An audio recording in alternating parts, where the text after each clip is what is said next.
Hello বন্ধুরা, তোমরা সবাই কেমন আছো? আমরা কিন্তু একদমই ভালো নেই, বলতে পারো আমাদের মাথায় একদম আকাশ ভেঙে পড়ে গেছে। আমাদের বাড়ির সবার অবস্থা ভীষণই খারাপ। কারণ আমি লাস্ট ভিডিও তোমরা দেখে থাকবে যে আমরা প্রাইমারি টিচার, আমি আমার বর দুজনাই। তো আমাদের স্কুল নতুন সরকারের নিয়ম অনুযায়ী আমাদের স্কুলের মধ্যে আমরা সারপ্লাস হয়ে গেছি। বয়স যেহেতু আমাদের কম, আমরা কম বয়সে চাকরি পেয়েছি, সেটা আমাদের অপরাধ। সেজন্য আমাদের চাকরি প্রায় 10 বছর হতে চললো।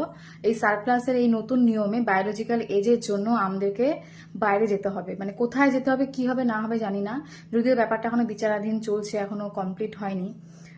মঙ্গলবার মঙ্গলবারে জমা দিবে নতুন এসওপি, আর বৃহস্পতিবারে ফাইনাল রায়দান দেবে আর কি।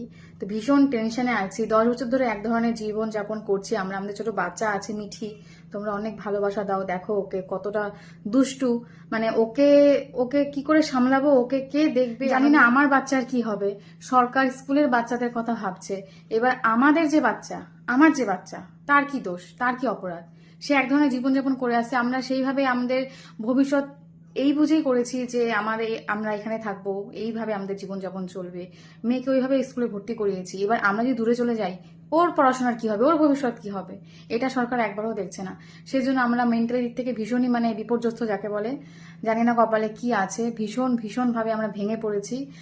মানে আমাদের বাড়িতে খাওয়া দাওয়াই উঠে গেছে সবার, প্রত্যেকের। আমার বয়স্ক শ্বশুর শাশুড়ি আছে, তাদেরকে কে দেখবে? একটাই ছেলে, আমার বর একজনই। এবার তাদেরকে কে সামলাবে? এই জন্য আমাদের অবস্থা কি হবে জানি না। এবার ভগবানই ভরসা। সেই জন্য ভিডিওটা করা, তোমাদেরকে জানানোর জন্য। তো দেখা যাক কি হয়।